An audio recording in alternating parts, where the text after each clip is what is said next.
In the case of the Atlanta Falcons, here's what bothers me about the Falcons. You couldn't even get through December before letting everybody in the ATL know your season was over. I mean, damn. Could you at least waited until the holidays? That audio was from almost 3 years ago. You wouldn't have been surprised if it was recorded yesterday. Your Atlanta Falcons are coming off yet another losing season. Yet, this one feels different. This one feels like it could actually be positive, and that is because the Atlanta Falcons, for the first time in a long time, actually have money going into free agency. The Atlanta Falcons have $57,778,944 going into free agency.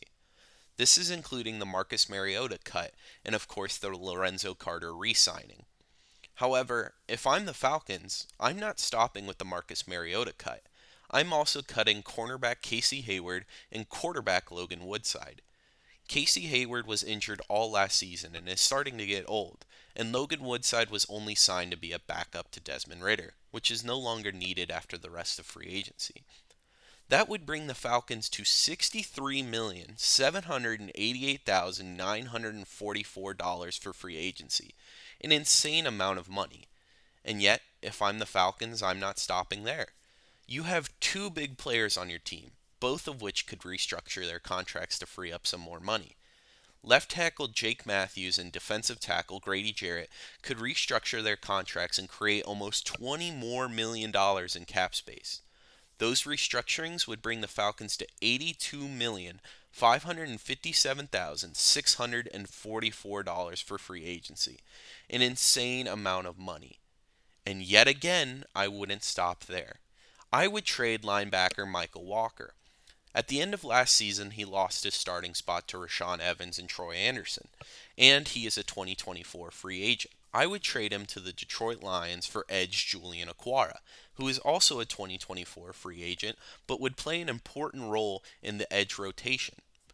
That would bring the Falcons up to $84,017,188 for free agency. Now, of course, they still have to bring some players back. I would bring back 7 players. I would bring back wide receiver Olamide Zaccheaus. He was a good wide receiver 2 last year, and while I don't think he fits in a wide receiver 2 role, he could definitely be a wide receiver 3. Then I would bring back a lot of the backup O linemen, specifically right tackle Jermaine Ifedi, guard Elijah Wilkinson, and tackle Chuma Adoga. They were all decent when they got some time, even though as a group they were hurt. I think they could fill in some spots. Then on defense, I would bring back 2 corners, Isaiah Oliver and Michael Ford. While they're both listed as corners, they actually do completely different things. Isaiah Oliver would likely start at slot cornerback, and Michael Ford was excellent on special teams. Then at linebacker, I'd bring back Rashaan Evans, who had a great year. Now, according to Spotrac, which is what I use for all of these numbers and projections, he is going to ask for around $5 million a year. And while that is a lot, I think the Falcons could do it, especially after he played last season. That would bring the Falcons to $63,017,188. So they spent about $21 million. Of course, again, this was all using Spotrac measurements and projections, so it may be a little bit off, but I tried to go on the high side for all the free agents. That brings us to the list of free agents you can sign with that $63 million. Let's start on offense, and perhaps the most important position. While I believe Desmond Ridder will come into the season as the starting QB, I do think a veteran backup is needed. My first signing would be QB Gardner Minshew. Gardner Minshew spent the year as a backup for the Philadelphia Eagles, and when he played, he was pretty good. I also think he would be a great veteran presence. Then, on offense, I think you would also sign guard Nate Davis. Nate Davis is, of course, from the Tennessee Titans, and he would demand around $8 million a year. But I think he is well worth that, and along with his connection with Arthur Smith, I think he would be a great signing. Then there would be the tackle Taylor Lewan. He, of course, dealt with horrible injuries, but he is another Tennessee Titan that Arthur Smith likes, and I think you could get him on a smaller contract due to his injury. This is, of course, begging the question if he still wants to play. I hope he does, because I think it could be a good signing for the Falcons. Finally, the last spot on offense would be wide receiver, and for me that would be Darius Slayton. While you could trade for DeAndre Hopkins or Brandon Cooks, they both come with a large cap hit. Darius Slayton is projected to only bring in $4 million a year annually, something the Falcons could afford, and I think he would immediately slot in at wide receiver 2, and Olamide Zaccheaus could go to wide receiver 3. Then on defense, you have a lot of options. You want to spend money, but not too much. The biggest money spender on this whole list will be C.J. Gardner-Johnson, the safety slot cornerback hybrid from the Philadelphia Eagles and formerly the New Orleans Saints.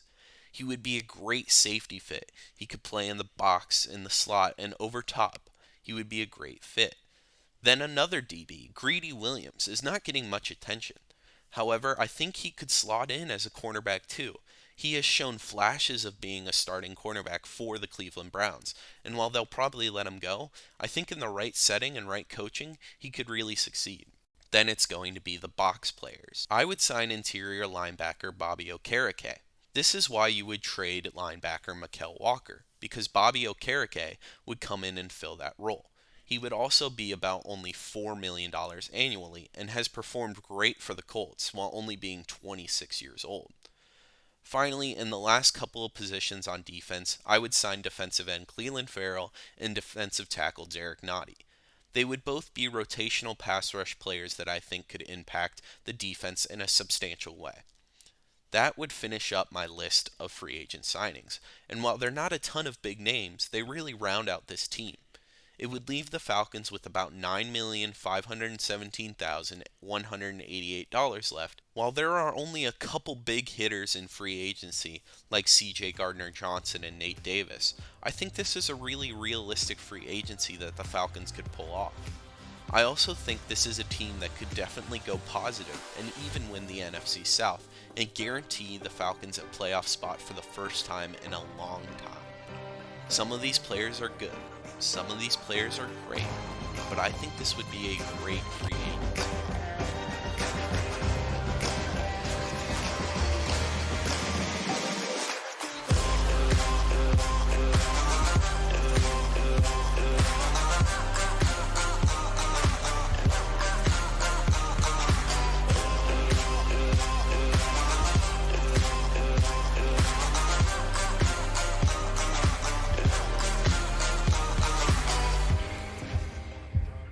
This has been Joe Kopshow for Peach State Sports. You can now find me on Twitter and TikTok at KopshowJoe. Thanks for watching. I'll see you next time.